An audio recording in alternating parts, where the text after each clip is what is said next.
everybody, my name is Nummies and we are here today to have episode 6 of Date Everything. I realized looking back at a couple of the videos and editing, I haven't really been the most amazing at being like, hey guys, this is what we're doing, this is the episode. I kind of just jump into it, so I don't know if you guys like that or not. Right now it's just me talking to myself, but that's totally fine. Anyway, we're here with episode 6. I know episode 5 was a long one. And Betty, calm down there. Okay. And we're gonna go talk to Miss Mommy.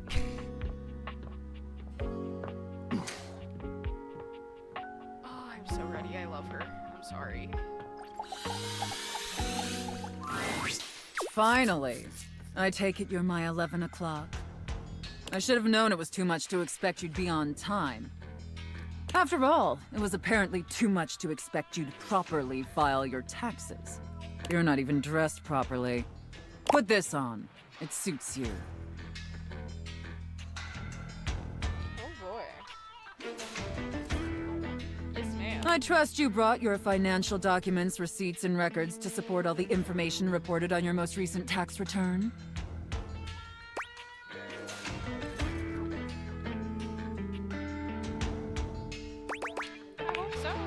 I'm sorry. I don't know how you run things at your business, but here at the IRS, we treat those who hold the power with deference.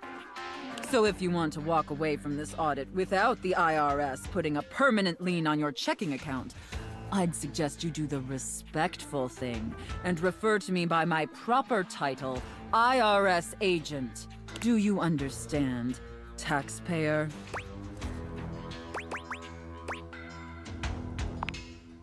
Much better. Now, that wasn't so hard, was it, taxpayer? You keep complying and showing me the proper respect I deserve, but step out of line, and I have the power to make the rest of your existence a never-ending fiduciary nightmare. Have I made myself abundantly clear?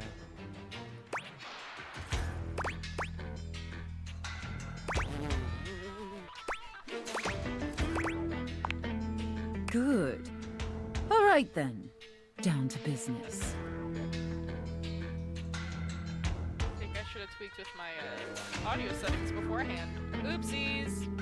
Now obviously you're here because your painfully inadequate accounting led to numerous administrative discrepancies in your most recent tax return. Quite honestly, your return was so utterly incomprehensible that we were shocked to find a human actually filed it.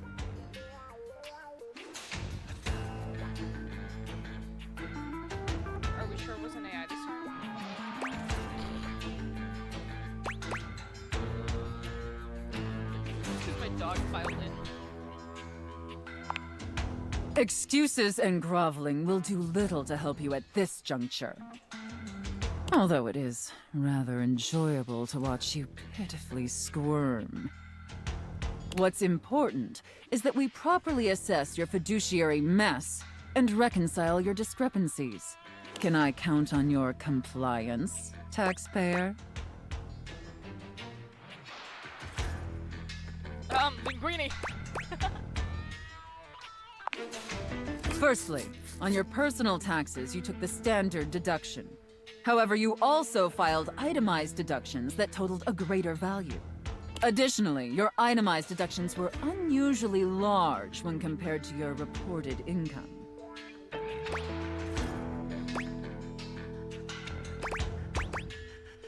I'm gonna be completely honest, you lost me, but I'm gonna pretend I know exactly what you mean.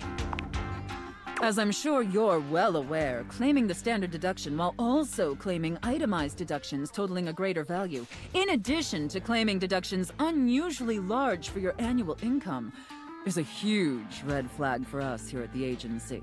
I'll obviously need to see all the receipts for the itemized deductions, so I can reconcile those records with your most recent filing. Moving on. There were numerous flagrant issues related to grossly incorrect amortization periods. It appears you mistakenly or fraudulently used the wrong amortization period for a variety of your business expenses, which resulted in extremely inaccurate deductions. See the highlighted line items here on Form 4562?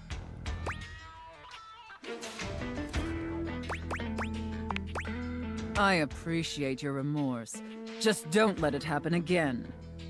And finally, it's come to our attention that you omitted several foreign accounts. As I'm sure you're aware, taxpayers with foreign financial accounts exceeding certain thresholds are required to disclose them on the Report of Foreign Bank and Financial Accounts, yet you failed to file an FBAR form at all.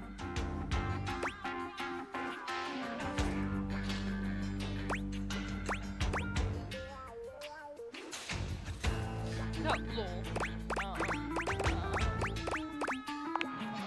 Look, I'm I going to just level want her with to you, love me. taxpayer. Given the numerous omissions and inconsistencies in your filing, it appears this audit is undoubtedly going to be an extremely long and painful process.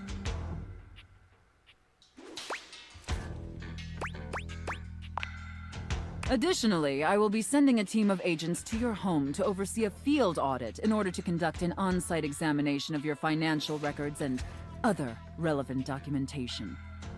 Depending on your compliance during the field audit, I will consider suggesting that my superiors treat you with leniency. Is that all understood? And scene. Whew. I don't know about you, but that left me quite pleased. Great. It left me confused as fuck. An adequate and serviceable job, my little wretch. Tell me, did you find it as satisfactory as I did? Sure.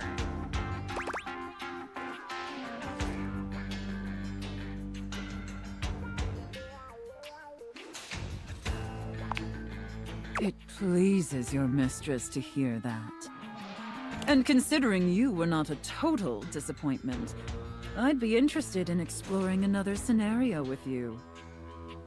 I look forward to experiencing your vain attempts to please me. Bye, Mommy. I don't even know how to feel after that. Can I go cringe?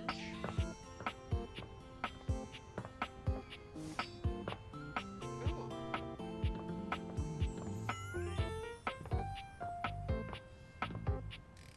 Board games. Oh, fuck yeah.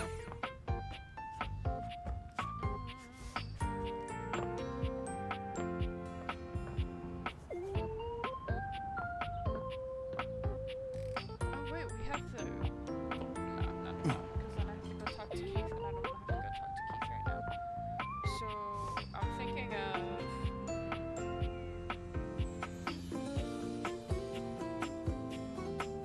Let's go check out Koa.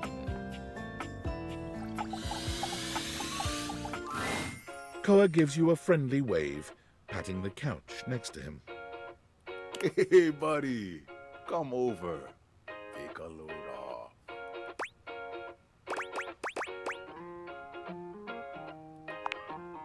No worries. Just come get comfy. You take a seat next to Koa, and even though he says nothing, you can tell that he seems happier just to have you here. He closes his eyes, a small smile on his face.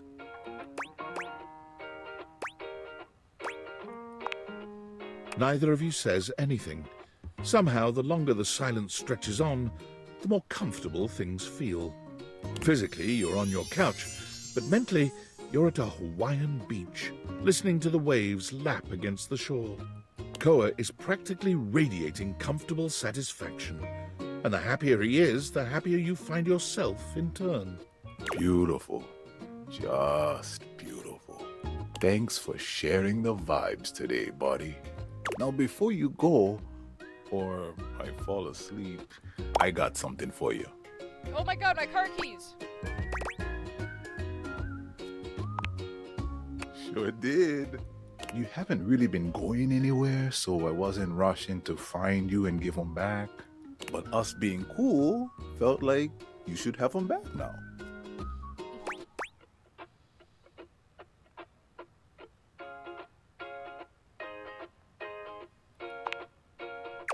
worries, buddy. Man, sitting here with you really just puts me at ease. I'm gonna get some shut-eye. If you want to stick around, feel free. Thanks for sharing the silence with me. I love Koa so much. Oh my god. He's just a comfy dude.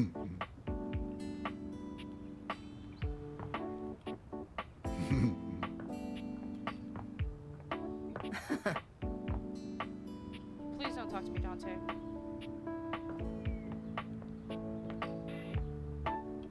Alright, let's go to excess. Whatever, Shadow Lord. Ooh, welcome back, my dark ally. Come, let the next trial commence.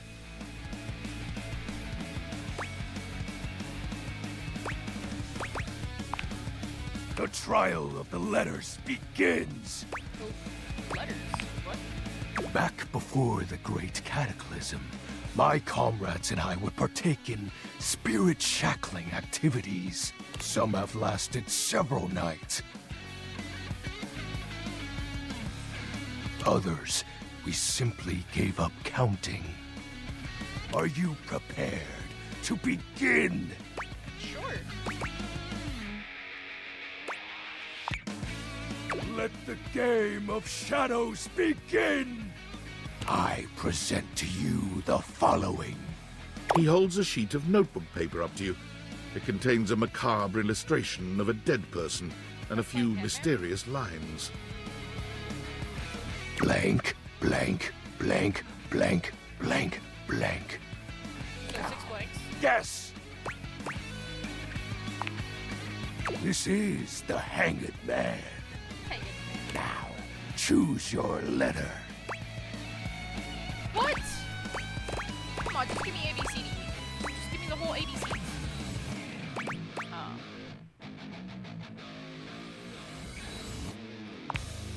There is an O.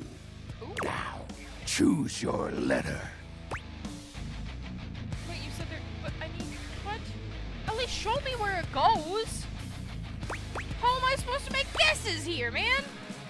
Okay, okay, so there's an O, and it's 6 letters. Okay, I guess There's a it's like... D. Oh, I got the D. Now, choose your letter.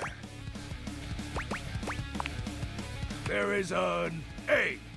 Now, choose your letter. So there's all of these? There is a W. Now, choose your letter. There is an S. Now, choose your letter. The answer is shadow.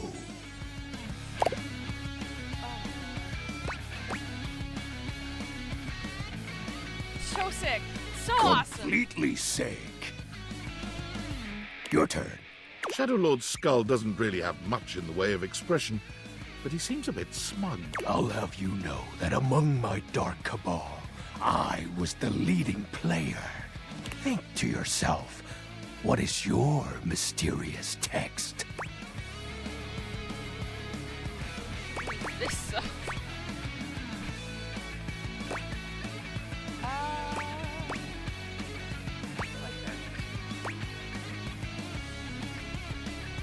Fuck it, we're gonna shoot our shot with him.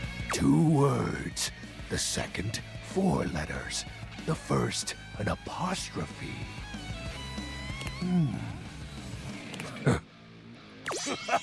This is most certainly a declaration of praise and endearment. How sweet of you, Penumbra. It's most certainly you're cool.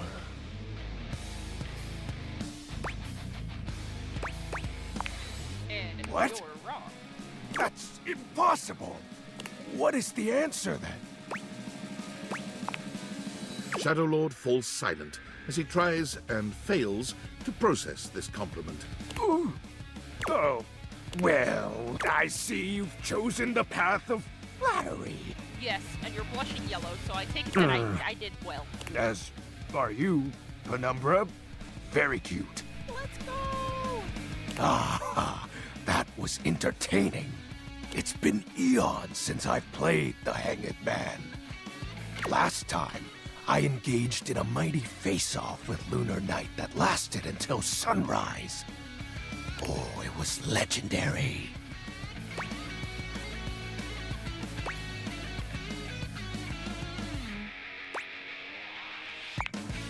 An old comrade from before the Great Cataclysm.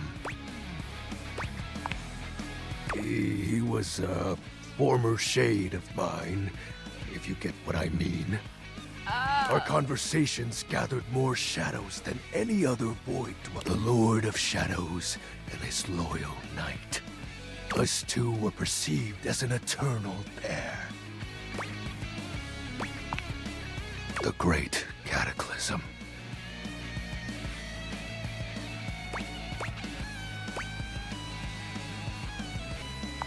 Where is he? If you'd like. Very well. I suppose a proper explanation is owed. I mean, that'd be kind of cool, you guys. Tell me, Penumbra, what do you presume to be a power more fearsome than darkness? The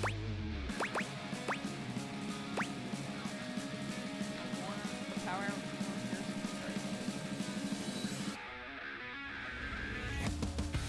Is it love? Is that your beef? We don't live in a world of whimsical tales and fantasy.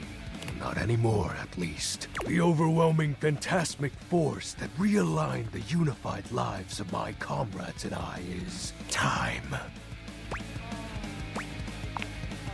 There was no one moment or act that caused it. One night, I was with Lunar and my friends, joyfully conversing about whatever came to our minds. Time crept into our dark haven. Distance, a symptom. And then, many nights later, Lunar no longer wished to be by my side. Boredom came next. My friends took less and less interest in our nightly discussions. They too left, one by one. And then, I was alone. You may think it cruel of them for leaving without a proper goodbye. But I respected all of my friends' decisions, even Lunar's. I don't harbor any wrathful thoughts against any of them. I just think back to those days fondly and wonder why time had to come for us. We were happy. I was happy. Oh, shed not a tear for me, Penumbra. Time comes for us all in ways we don't expect.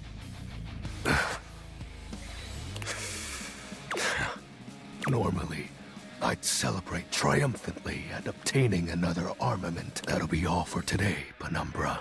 Thank you for listening to my tale. Of course, of course.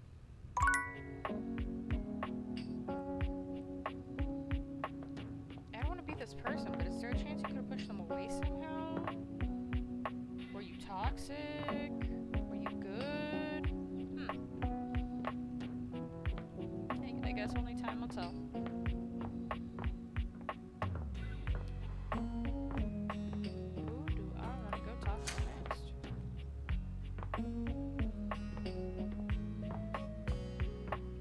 Yeah, let's go see the D&D dice. You've never been ashamed of your interest in tabletop games, but ever since you stopped seeing people, you've spent far less time role-playing than you used to. The cloak-wearing nerd standing before you reminds you of days gone by, when you used to gather around a table with your college friends and pretend to be someone else. Ho there, traveler! No. Ho, as in, hey. Howdy. How are you? You know, simple salutation. Ah, that's the spirit. I'm Chance, your D20. The mysterious cloak comes off, and you see the friendly face beneath. Welcome. So cute, I love it. Taking a tiny respite from the drudgery of work?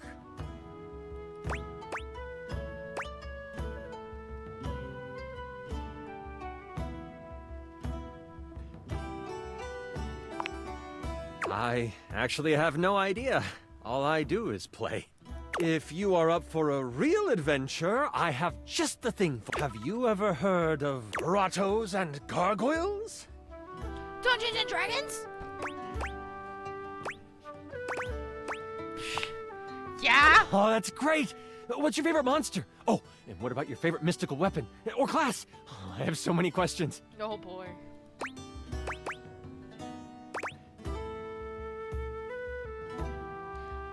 What? You don't give me actual... Alright, well, in my defense, if I have a chance, I normally play a rogue or a cleric. Alright? So, please give me something within that. Someone else who feels the same as me! Oh, it's so hard to pick a favorite. Everything about G&G is so cool. You wouldn't want to, maybe, play with me, would you? It would only be the single greatest thing you could do for me. Chance's eyes light up, his hands balling into fists as he does his best to contain his excitement. Really? Holy crit! Someone to play with me! You have no idea how hard it is to find someone to play with.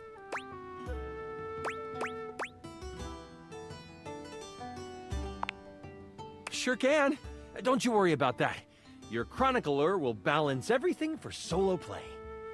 Regardless, it'll give us some time to get to know each other better. Hey, yo. I like that implication. Let's get to know each other.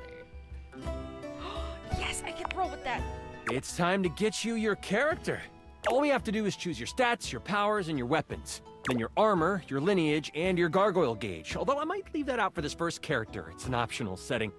See, you can have a portion of gargoyle blood running through your veins, which lets you... Proceed.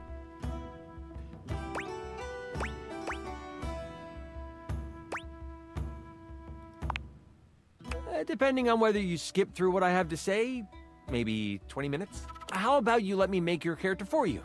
I know the game inside and out, and you can just show up and play. But I want to make my character. But I wanted to make my character.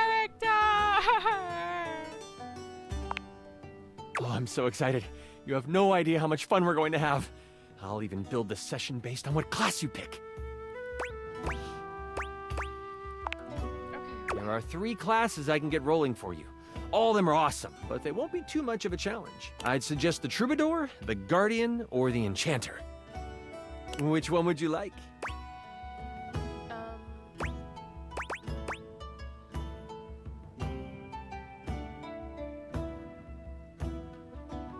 So, like, is it like my wizard, paladin, and whatever the fuck?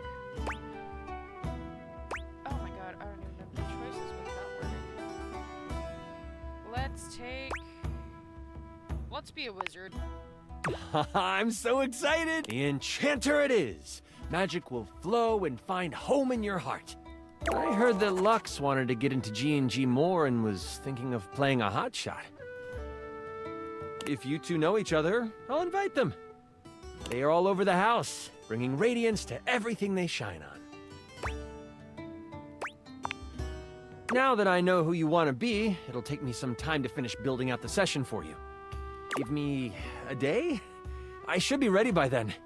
Anything before that, and it's a bit dicey if I'll be ready or not.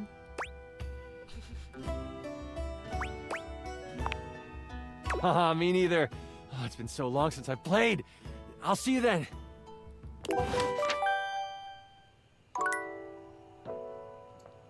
Okay, who's Lux? Is Lux the lamp?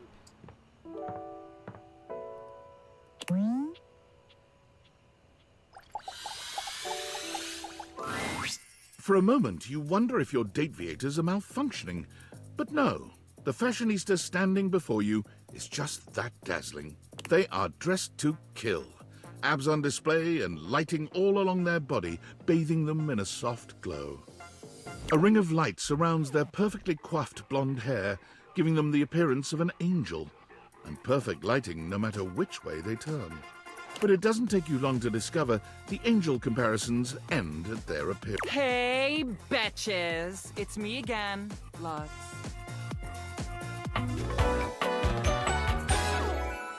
Yes! Oh my god. I don't know if I hate or love the top. Hate the little light bulbs. Great idea for the character. Like, character design, lovely, but now I kind of want a top like that. Just without the stupid little lights, okay? I just want the little foo-foo. Cute little flowiness. I love it.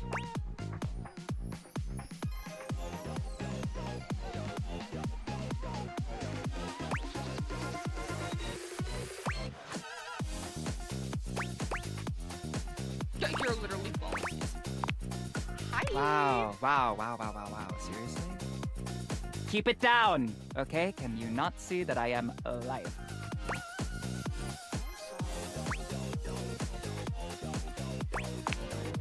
So, anyway, like I was saying, Luxies, this product is literally perfection. I can use it to cleanse and conceal any lines or wrinkles or unsightly blemishes on my glass. This tramway activated air is ungodly good. Literally letting the light literally shine out. I can...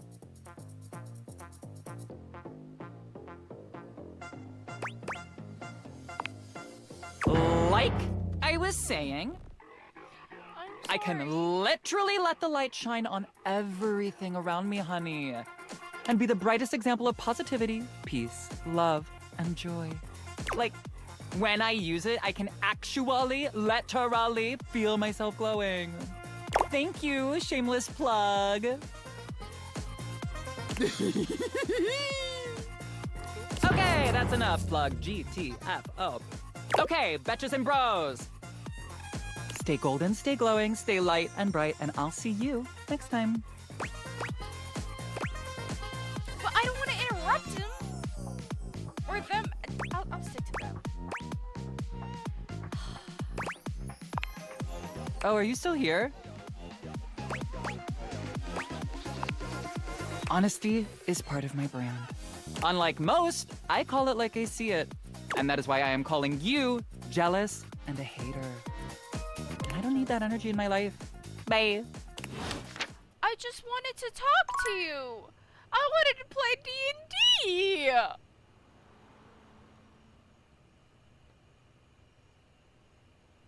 Fuck you. I didn't want to play with you anyway. Butthole. I won't be your friend. You're rude. Very rude. I don't want to go to workspace. Bump bump. Valdivianites! Guess who? If you guessed David Most, 3-time runner-up for Business Magazine's CEO of the Year, you'd be right. Team, I just wanted to do a soft follow-up on my recent email regarding my lost sunglasses. I'm happy to report my office has already received hundreds of tips regarding the item's whereabouts and are quickly combing through them as we speak. However, I really must reiterate that the tip line is for verifiable leads only. I saw them in Turkmenistan, or did you chuck up your butt? While obviously very humorous, detracts from our serious efforts to expediently locate the missing item. In that spirit of camaraderie, anyone who sends a false lead will be downsized on sight. Thank you for your ongoing support in this matter. Damn.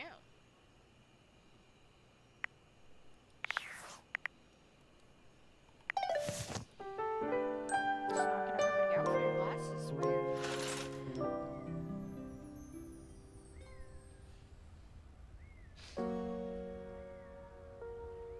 I'm sorry, but mommy can wait. We're gonna go talk to Lux. We need to go fucking fix this bullshit. I just want to play D&D with you.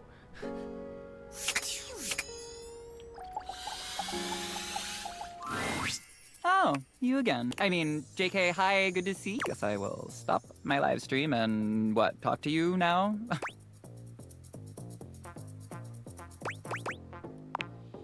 Yeah, for my fans, obvi. No. And honestly, you're being super I disrespectful. was just being curious. We I'm sorry. don't use that word anymore. We use the term influencer.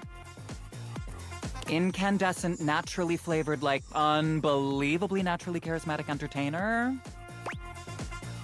Okay. Cool. Yeah. I know.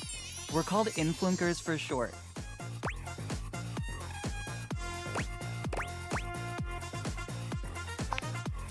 We make everyone's life better.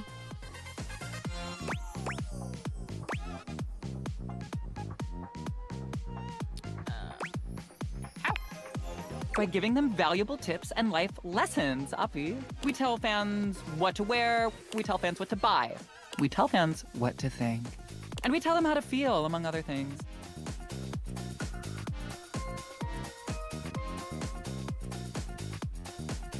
It's super helpful and literally necessary. Okay.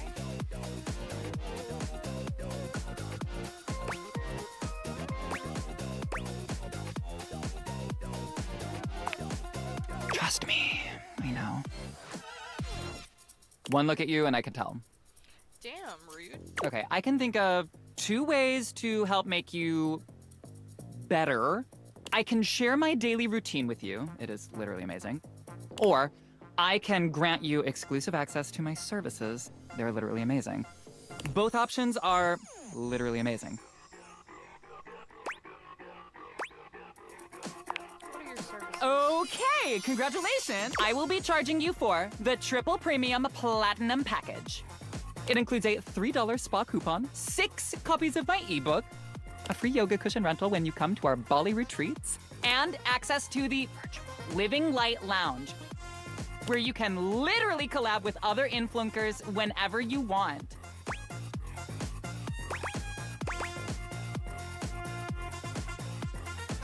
Okay. Yeah, great, whatever. Have fun and don't forget to let your light shine. Bye.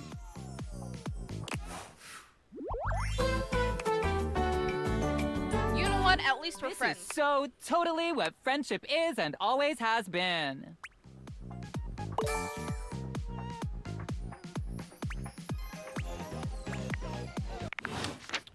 Cool.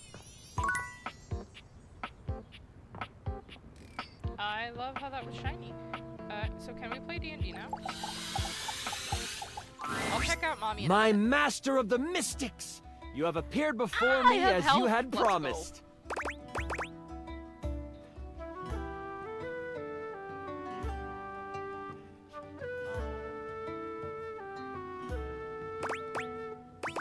No. I'm sure we'll get our chances. I'm first so later. glad you're here. I knew you wouldn't let me down. I rolled a crit on my insight check of you. Before we start, here's your character sheet. You will be playing the mystical enchanter by the name of Dewey Day Seamal, a hapless apprentice studying at the Arcana Mystica of the Bookshelf Bluffs.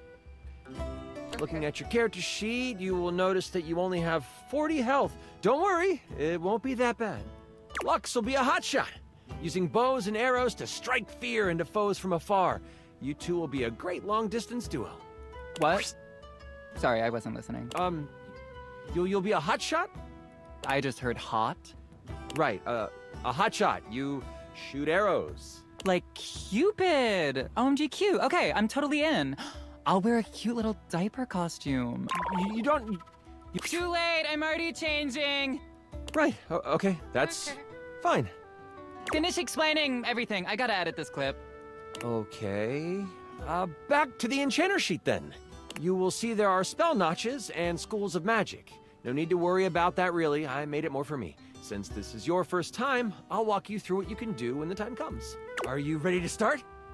Hang on, I haven't finished posting. Okay. Yeah. Lux? Do you like this filter or this one? We're going to start.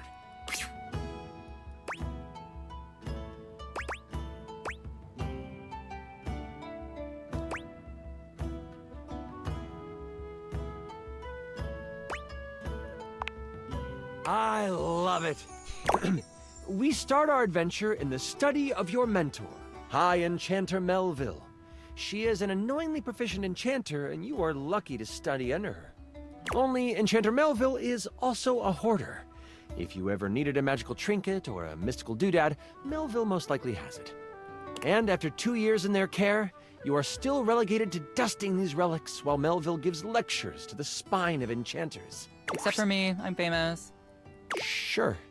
OMG, I love this game already. Continue.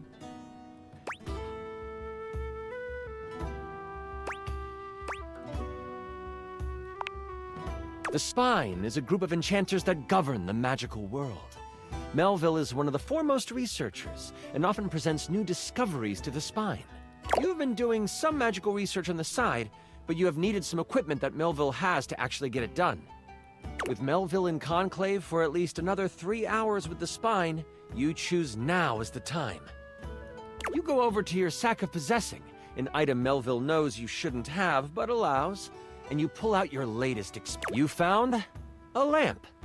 Only it doesn't seem to do much. At least, not yet.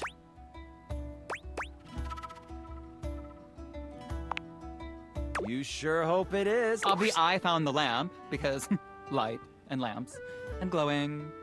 But yeah, I'll let you have it, so you're welcome. Anyway, you've tried rubbing it, but nothing works. But surely, there is something here that will awaken whatever is inside. Looking around this cluttered study, your eyes fall on a few things that might help you. There is an arcane amplifier that you've seen used a few times. There is the Cosmos Collector that can call on the stars to make things work. And there is the Mystic Manipulator, used to alter the very fabric of an item's makeup. Which do you use? Ooh.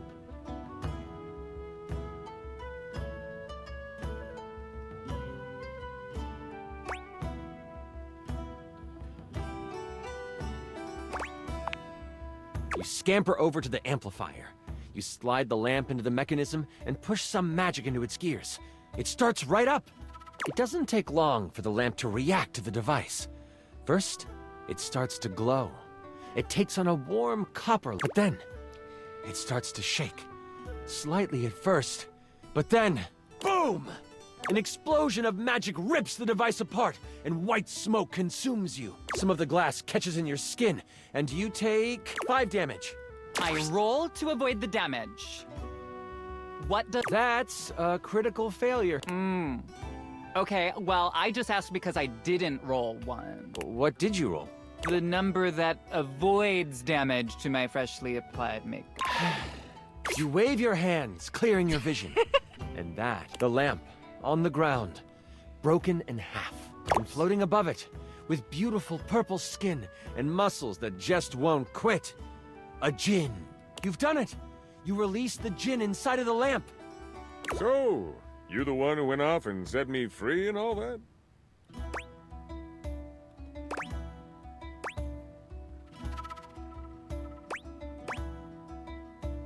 But I don't want any more. The djinn looks at you and cocks out a hip. This one has attitude. Ah, so we're going with rude instead of grateful then, huh? They then look down at the broken lamp. And the one who has the lamp gets the wishes. Except there is no lamp, is there?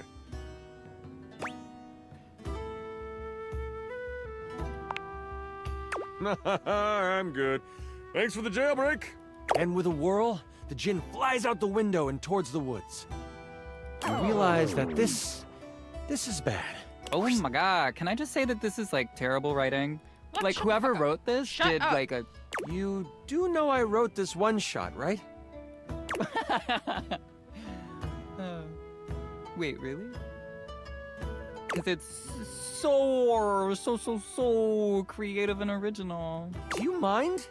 Wow, relax. I am just trying to give you a compliment. Moving on.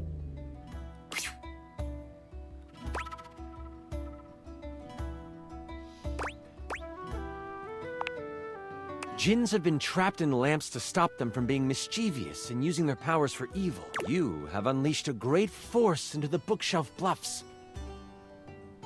All of the most powerful enchanters are in conclave for the rest of the... And if High Enchanter Melville finds out you let a djinn loose, you might as well kiss your education goodbye. What do you do?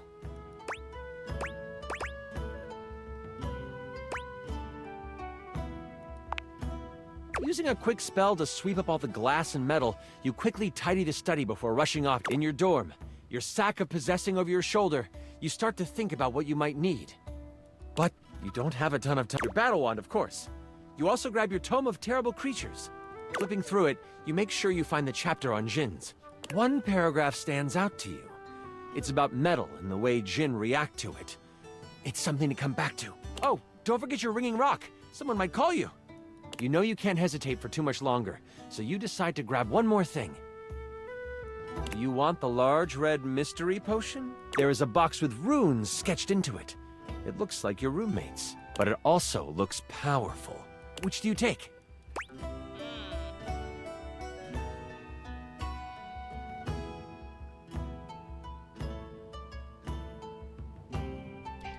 should have it, but I'm gonna take it. You grab the box and shove it inside your sack of possessing.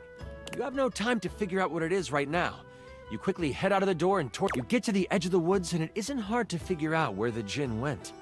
The path of trees has been bowled over. The funny thing is, the path seems to be heading toward a very specific location. It is headed for the hut of the groundskeeper, Moise. Moise is a bumbling old fool, but has a good heart. If anything happened to them...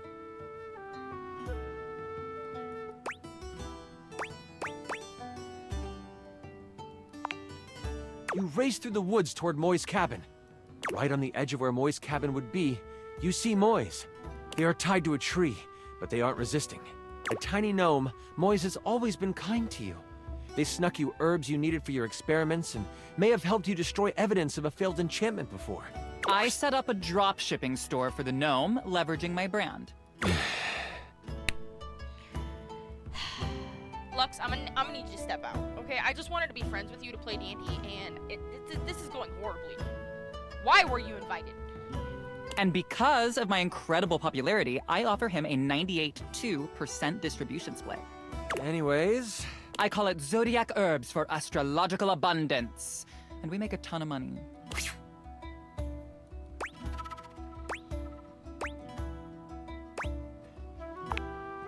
Oh, I'm fine. You can leave me here. They said they would come back for me.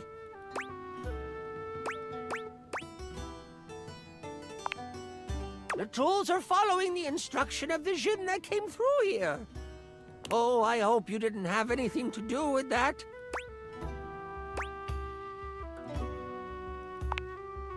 Yes, Badge. Deny, deny, deny. All I know is that the tools need my shed so they can build a throne for the djinn. They might be able to lead you to the djinn. What do you want to do?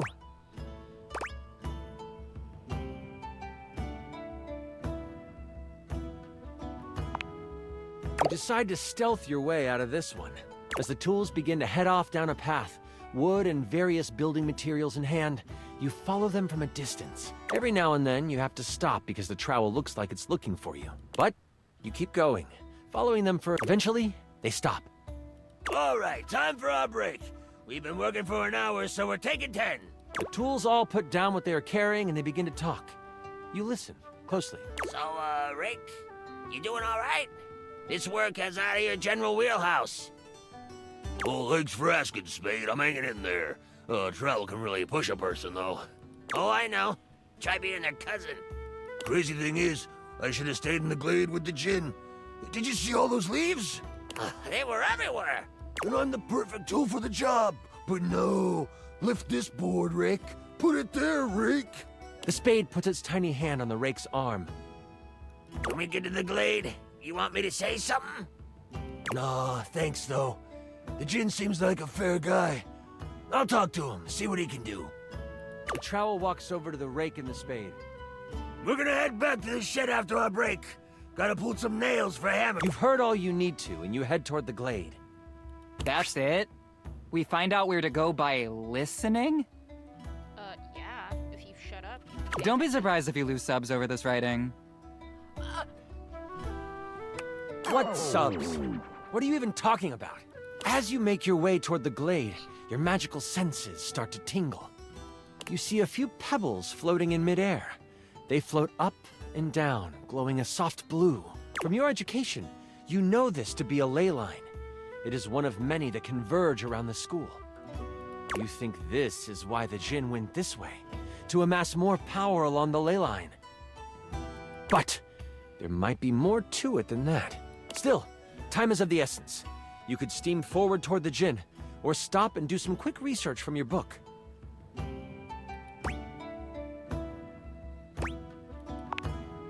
Books are like sexy boob covers. I use them when I want to look like a librarian. You take a moment to sit down and crack open the book you brought with you. Flipping to the back of the book to find a ley line in the index, you quickly find your page. It says that while they were great sources of power, they can also be a great source of healing.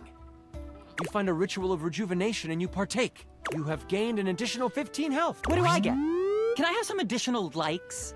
I feel like my ritual of foot picks should give me something, right? Nothing else in the book really helps you, but at least you feel more prepared for what is to come. With your sack on your shoulder and your wand at the ready, you venture toward the glade. Oh boy. You travel for another 10 to 15 minutes. It is then you see it. A glade surrounded by trees and, in the middle of it, the Jinn. He is feeding off of a ley line. Behind him is a half-constructed throne. As you contemplate what to do, you hear a magical tone. You search for where it is coming from. Oh, your ringing rock. Oh, I get it. The rock is like a phone. And after you're done with it, let me have it for a bit. Then we'll be able to get some real powers. You quickly search your sack for the ringing rock and answer it in hushed tones.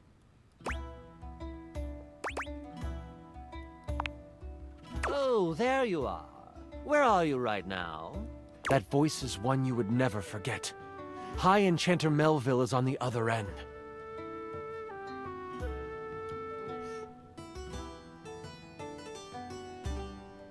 I've come looking for you. I need you to help me in the lecture hall. We made a bit of a mess. You weren't in the study, so I figured you are done with your chores. Why does it sound like you are outside? Is that a ley line I hear?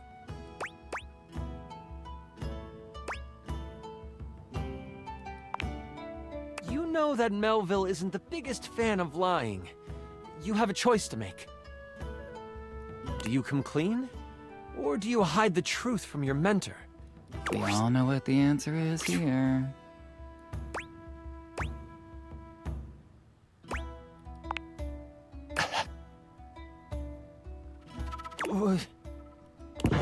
What? I just want to go on the record saying that I had nothing to do with those. The ringing rocket's so hot you can barely hold it. And let me guess, you're off trying to capture it on your own, aren't you? You hear her signature mumbles along with some choice words rolled in there. All right. Listen closely. You need to bind this stupid thing. If you do exactly as I say, you should be fine. Mess it up, and you will be blown to bits. You listen closely, taking every action to memory, and even repeating it back to Melville. First, circle the area with soil from where you stand. Then, begin an ice spell, only touch it to the ground.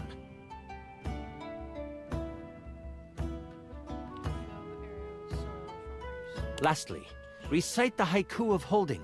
You should know it from class. I'm on my way to you, but you must do this first. Hold tight. I'll be there soon. And don't expect to get off easy. The ringing rock disconnects. She hung up on you. Oh. None of that matters now. You have to complete exactly what she says. You start to follow the steps set out by... The first thing you do is... I saw this trending. It's a circle of salt or something? Circle of soil. It's circle of soil. You grab a pile of soil in your hand and, staying tucked in the trees, complete your circle. The next step was to start what kind of spell? Fire! It's Leo season, and that is a fire sign. Lux on the beach. Shut up.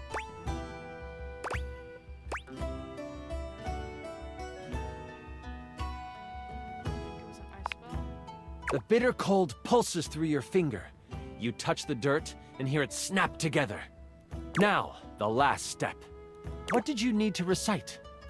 This is a weird, hard magic system. I don't like it. Do you, chat? There is no chat! The haiku of holding. Haiku of holding. It comes to you quickly. It's short and sweet. You hear the spell complete, and you see a dome of magical energy surround the djinn. You hear rustling of leaves behind you. Melville quickly comes by your side. The ringing rock has tracking now? Ooh, that's good for location tags. That's not the point. Can I continue now? Yes. She gives you a smirk and a nod. I see you tamed the thing. The djinn puffs up. Psh, no one can tame me. Melville gets a very serious look on her face. We'll see about that. Stepping toward the djinn, Melville holds something in her hand. It's a lamp. Not just any lamp. One covered in runes and etchings. You'll have a choice, dear djinn. Enter the lamp and be trapped for all eternity. Or join me.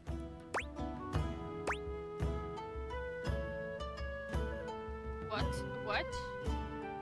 I thought we were Okay, join you. Melville speaks to you without taking an eye off the djinn. With the djinn by my side, I would be the most powerful enchanter there ever was. I shall have his power, one way or another.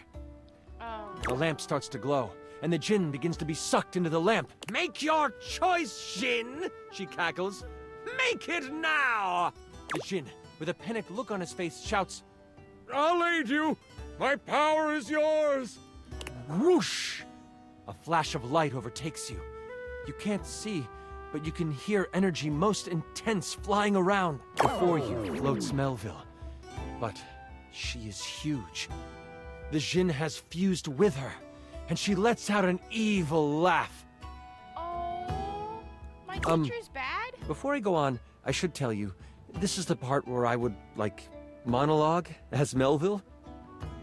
Is it cool if I do that? Yeah, totally. I'm gonna monologue too. Oh, for heaven's sakes, Lux! Do it in another room at least. Fine.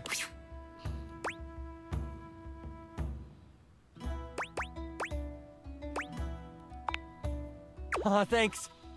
Melville lowers down onto the ley line, seeming to sniff the air that radiates with power. I know you can sense it. The power this place holds.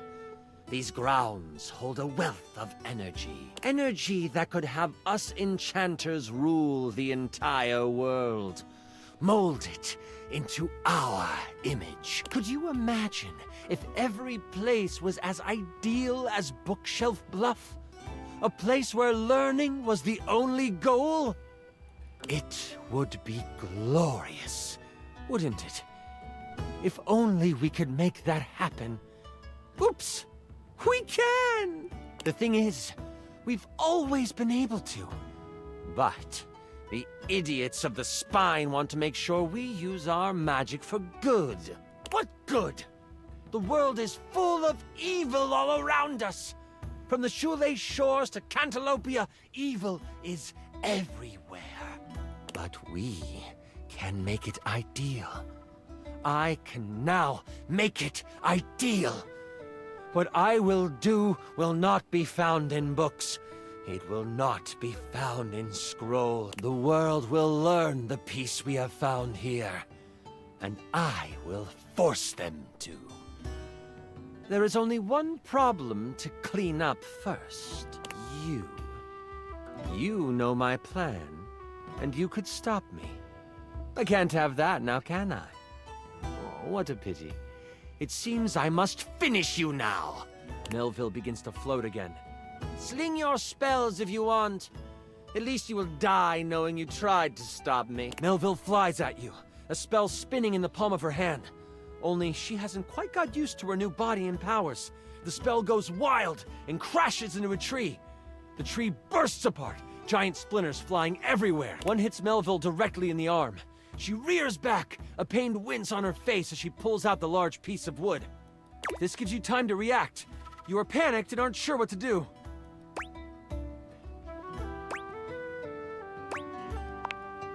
You sprint for the lamp Melville left on the ground. Upon touching it, you see it is covered in runes. A quick scan shows you they are runes of capturing. Put that down, Dewey! You don't know what you're doing with that! Melville is scared of this thing. What do? You are instantly glad you paid attention in runes class. The words come flowing from your mouth like water, and with each word, Melville gets pulled closer and closer to the lamp. Stop! You don't have to do this! I won't kill you right now! It is obvious she has never known humility. As she gets pulled in toward the lamp, you hear a voice next to you. Well, ain't that something? You look away from Melville for a moment, and the travel groans. Why would you look away? You destroyed all the works we done. This distraction, though momentary, makes you slip on the pronunciation of the rune Slimthumplach. That's a hard one anyway. Melville uses this opening to fling a spell at you. It makes contact. 15 health. I hide behind a tree and film the encounter, commenting as I do. As you are hit, the lamp flies out of your hand, and Melville goes to catch. Only, it burns through her hand. Ooh. The memory of the tome comes back to you. Good thing you have metal tools right next to you.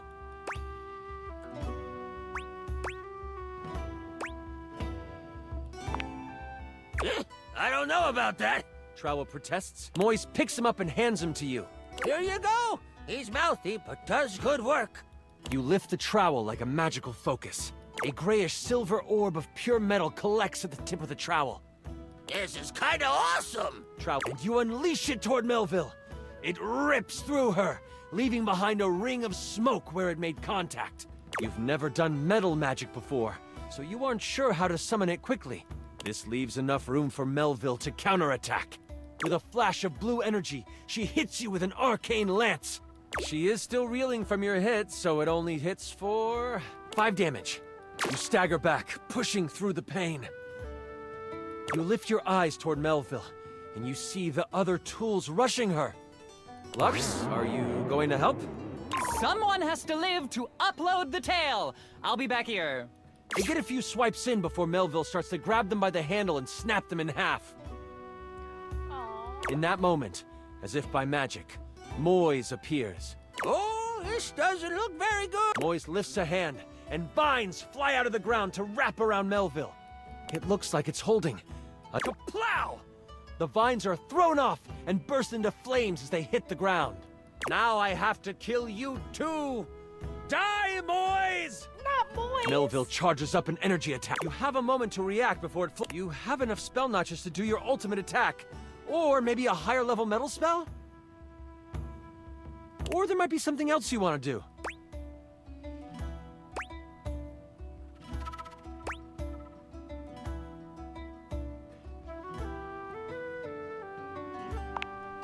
You simply need time to pull enough metal into a good attack. Trowel senses what you were trying to do. Keep fighting, guys. Show them what tools are made of. Motivated by Trowel's words, the tools themselves seem to rally. The broken pieces start to magically form new metal objects. Like a movie where a rodent plays with magical cleaning supplies, there are now 2 of each tool. They are ready to fight. Now would be a really good time to do something, Lux. You're right. Hey, chat. If you don't already follow me on all platforms, my info is in the show notes. Oh my god, Lux. And don't forget to check out my new podcast, Brighten Up with Lux, in which we discuss the most controversial topics out there. Back to the fight. Melville lets out an unamused laugh. That is, until the twin rake starts scratching at her. The spade starts slamming against her stomach, and over the tools begin their offensive push. This is the time you and Trowel need. You focus on the garden tool, pushing until you are mentally connected with it. You feel tiny hands wrap around yours. Moise hangs on by the handle, feet dangling because they are so short. But you feel them pushing magical energy into the attack as well. Oh, yeah. Oh, yeah. Let's go! You feel metal coming to the tip of the instrument. It's time. With a giant release of energy, you let it fly! You can hear the impact of the attack. Melville cries out, the sphere of metal crackling and sizzling as it works through her. If I could, I would flunk you! But she can't. Slowly, her body melts into a pile of arcane goo. It seeps into the ground, joining the bubbling magic that lies under the surface on the ley line. You have cleaned up your mess. As you run back to campus, you mentally call dibs on all of her cool stuff. Let's go. You fought and defeated an evil djinn. With your mentor gone, you are unsure of what your future at the school. As you walk back to campus, exhausted and excited about the many tools and trinkets in Melville's office you can claim, you wonder if your days here are numbered.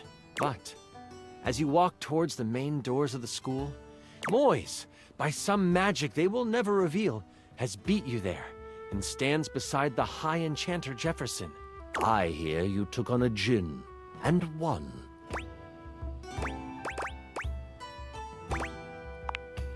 And you used metal magic. That, my child, is a rare deed. You have accomplished more than you know.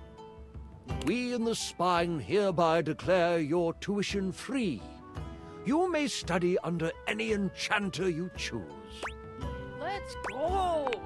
Free college. The hero of Bookshelf Bluff must be trained up, for you have the makings of the most powerful enchanter to ever live. We shall foster your potential. Will you foster my potential or will you limit my potential? And with those words, a smile appears on your face.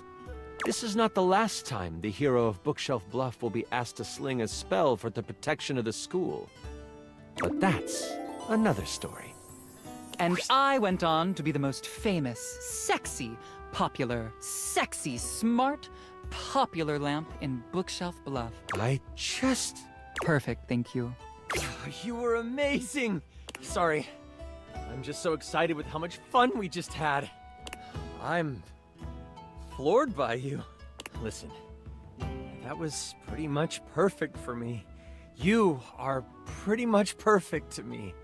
And if you were ever wanting to roleplay again, in any way, let me know. We could move from the character sheets to other sheets.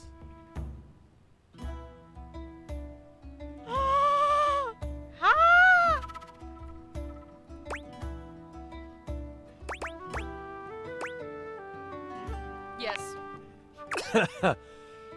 Yeah, I'd like that. Until next time, you mighty hero, I'll be waiting for your epic return. Let's go. I got the nerd to fall in love. Ah, shit. Where's the sparkles? What? Sparkles? Wait. Were the sparkles leading somewhere? I just saw sparkles up on the roof.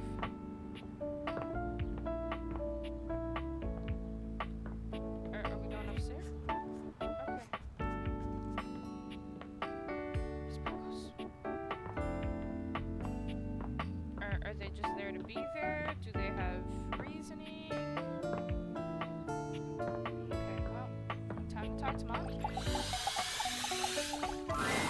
You have returned. Well, choose your destiny. Santinel. Santinel. You, elf, come here. Ho, ho, ho. Excuse me, can you not call me a hoe? That is like so rude.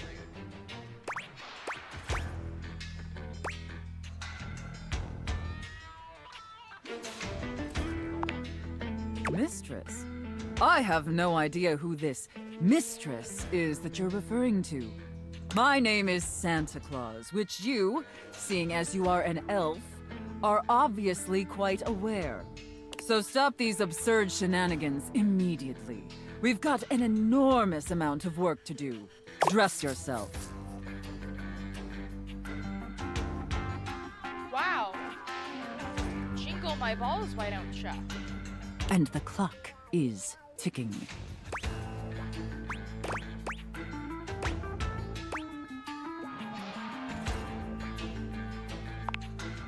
Very good, Elf. Now, as you are well aware, it's Blissmas Eve. But in case you hadn't noticed, we're in crisis mode here at the workshop.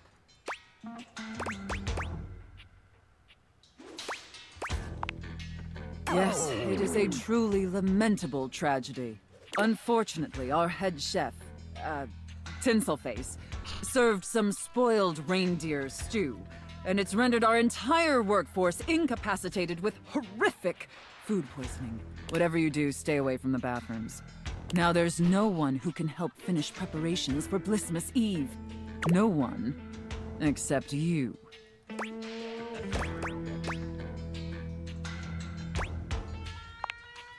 I'm going to be completely honest, Elf. You were not my first choice. There's a reason I didn't have you on the production line at all this year. You're sloppy, lazy, and generally incompetent. In fact, you're one of the worst elves who's ever worked for this organization.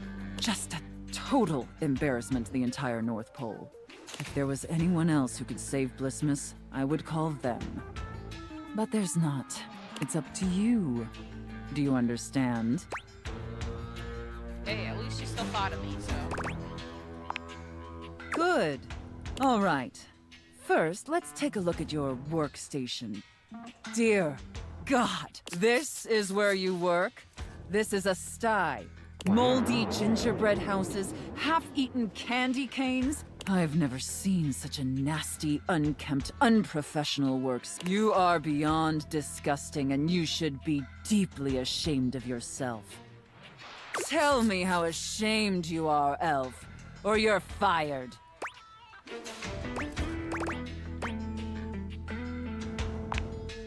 Such a pathetic and insincere response. It's painfully clear you're not taking me or this position seriously. And you're insulting every hard-working elf that does.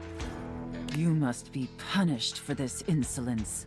Here, take this old, gross, half-eaten candy cane and lick it until there's nothing left. Right off the get-go, you got me fucked up with some other elf. Because no.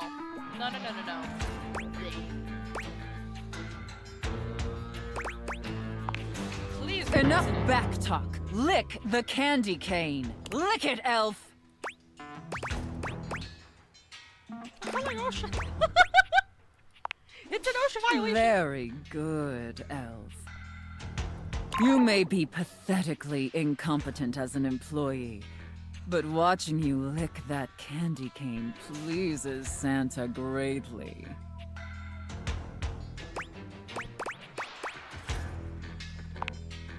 In fact, it's awakening an overwhelming hunger Santa hasn't felt in many Blissmases. A deep, powerful burning. Like a fire flickering across Santa's dewy skin, and great ghost of Blissmas present, is that really the time? We're even further behind schedule than I feared. Quickly, Elf. I need you to finish building the wooden toys. You like toys, don't you, Elf? Sorry, I clicked it too early, my bad. I knew you would. Now quickly, grab your hammer and nails and get to work. That's it, Elf. Nail that wood. Nail that hard, hard wood, you pathetic, worthless elf. Harder! Yes! Just like that! Ah! Yes! Yes! Damn, Santa. Looks like I may have underestimated you, elf.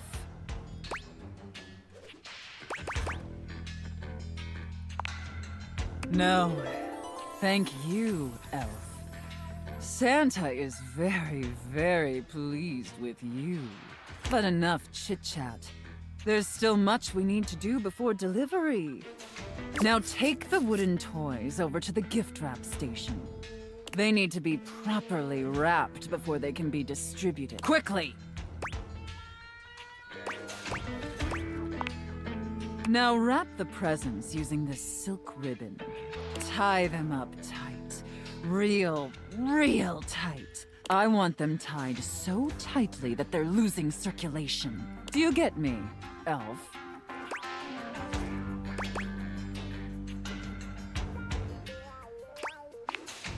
That's it, elf. Tie them up real tight. Do you feel that, elf? Do you feel how tight those ribbons are? I imagine anything tied that tight would be completely immobile, trapped, and utterly helpless. Oh, you're definitely. What is the word?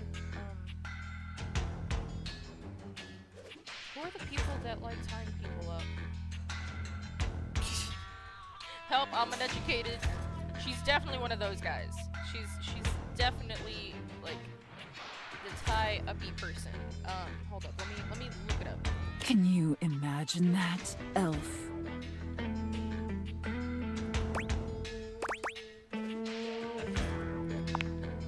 All right, enough gift wrapping. Now let me check the time and... You did it, elf. You successfully fabricated and wrapped all the gifts with seconds to spare. Honestly, I didn't think it would be possible. But despite... I think that deserves a reward. Don't you?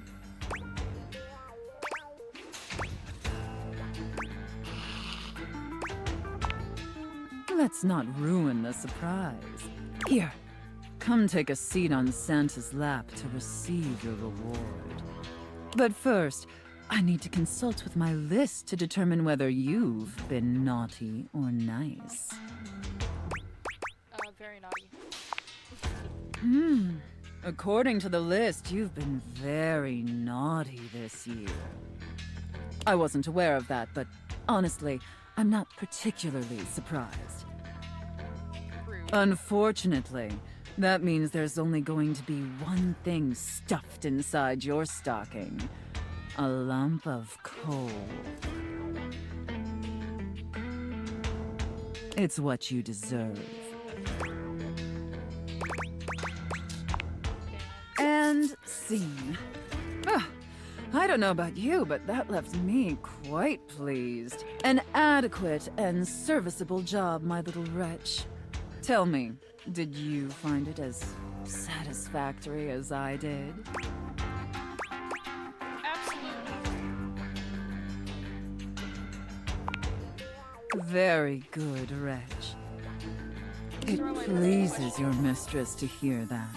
And considering you were not a total disappointment, I'd be interested in exploring another scenario with you. See you next time. I look forward to experiencing your vain attempts to please me. Hey. It's obviously not vain because you told me twice that you're happy with my performance. Oh, let's go talk to Wall. Whoa. Whoa.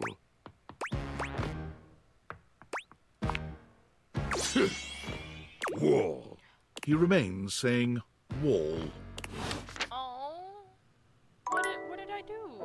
Did I just offend him? I didn't mean to. Shit.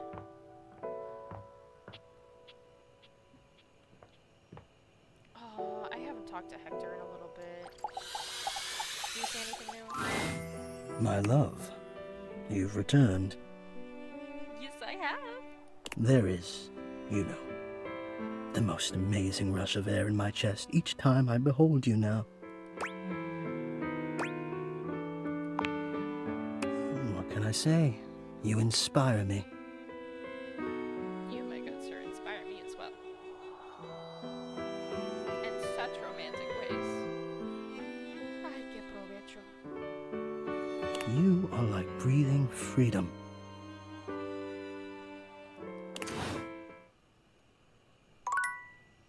Let me be the air you consume. Hector, let's trade spots. Let me be the air for you, please. Please. God, I'm simping for all the household objects. Jesus Christ. I was hoping I'd at least find like one or two that I really like. There are like too many of them. They're all so They all have their own personalities, and it's so lovely. Alright, well, anyway, that's it for the video today, guys. That is all for episode 6, and I will see you guys next time. Thank you so much for sticking around. Bye-bye!